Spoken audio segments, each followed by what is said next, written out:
Let's burn some heretics in Dungeons and Dragons. Welcome to my channel. I focus on tabletop role-playing games, video games, and science fiction. Let's assume your party has a paladin and a cleric, and both of them are pure straight arrows. They would never do anything outside their religion. They follow their god and worship everything just so. They would never do anything untoward. So you go out on an adventure and you come into a treasure room and you open a chest, and in the chest they find a book, and the book is the writings of Lazarus Long as scribed by Solomon Short. Those of you who appreciate that reference, but those anyway. So they pick up the book and they thumb through the book, and there's a bunch of interesting things there. They scratch their head. Neither one have heard anything about this book, but it's some sort of religious tome.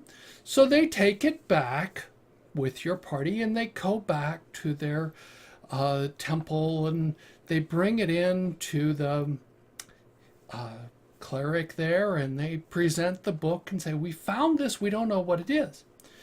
And the priest there looks at it and scratches his head. He doesn't know. So he says, "I'll find out for you," and the party goes off adventuring. Meanwhile, the priest takes a look at the book, thumbs through it, goes off and sends the book up the chain of command to whoever. About a week later, an entourage comes into the village where the party had come.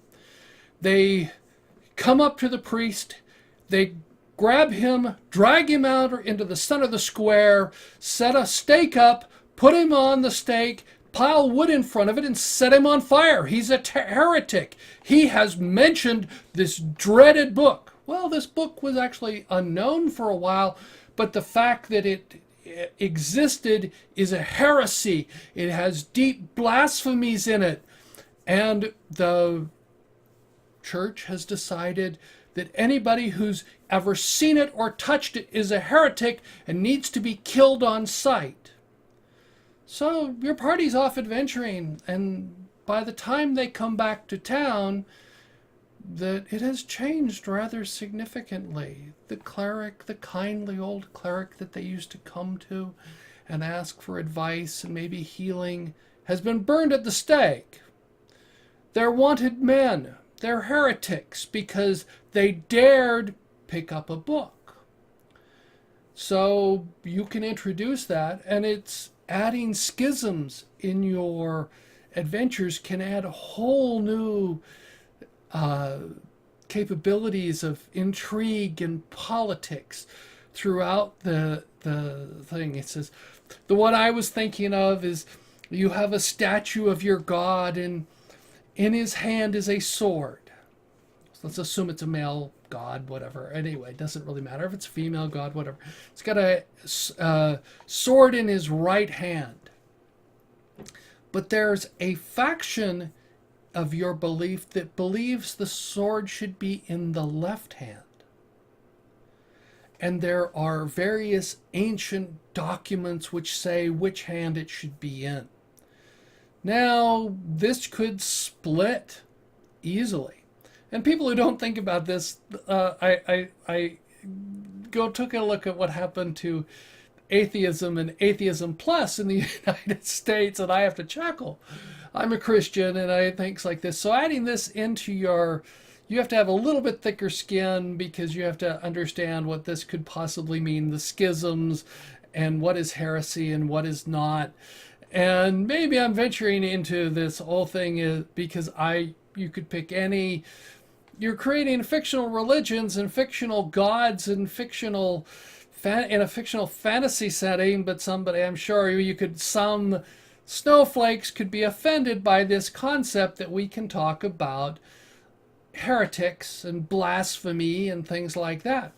But this allows you to add a whole bunch of intrigue to your characters. Someone who is straight as an arrow, who would never lie, who could never cheat, who would never steal or backstab anyone, your cleric and your paladin. You can have them branded as heretics just for being in the area of something else. So I'd love to hear your comments about this. Have any of you done this? Have you introduced heresy and blasphemy and schisms into your religions in your world?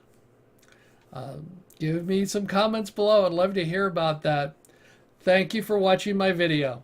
I look forward to learning what you think about this video. Let me know in the comments below. I appreciate all your comments. If you like the video, give it a thumbs up. If you don't like the video, give me a thumbs down. I appreciate both forms of feedback. If you're new here and would like to subscribe, you can click on the icon on the left. If you're interested, there's more content on the right.